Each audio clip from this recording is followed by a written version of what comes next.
આજે બહુ જ તાપ છે, પણ આજે એવું થયું ચલો આપણે કેટલા દિવસથી બહાર નીકળ્યા નથી તો અમે વિદ્યાનગરમાં આટો મારવા આવ્યા છે. અભી તો કોલેજોમાં વેકેશન છે, પબ્લિક એટલી બધી તો નથી, પણ થોડુંક બધી જગ્યાએ ક્લાઉડ મળશે. આ દરબાર મકુલાવ છે, જો પછી આ કૃષ્ણ મકુલાવ, અંજલિ મકુલાવ બધા તમને અહીંયા જોવા મળશે, કેમ કે આ અમારા વિદ્યાનગરની શાન છે.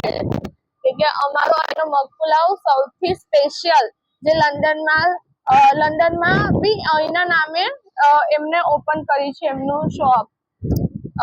મકુલાવ સ્પેશિયલ છે, એના માટે સ્પેશિયલ અહીંયા ફૂડ માટે મતલબ આ રોડ છે, જો કોઈને બી કઈ બી ખાવું હોય તો તમે આ રોડ પર આવીને જજો, ઇસ્કોન ફૂડ, તો તમને બધું જ અવેલેબલ પડશે, કેમ કે ફાસ્ટ ફૂડ છે, કોલ્ડ કોફી, શેક, મોકટેલ, એનીથિંગ અહીંયા તમને મળશે, અને ફ્રેશ અને બધું ટોટલી ક્લીન વાળું મળશે. તો જો તમે આયા હોય વિદ્યાનગર વિઝિટ, તો અહીંયા વિઝિટ કરવા આવજો, અહીંનું લાઈવ ફૂડ એન્જોય કરજો. અને ઇસ્કોન છે જે અભી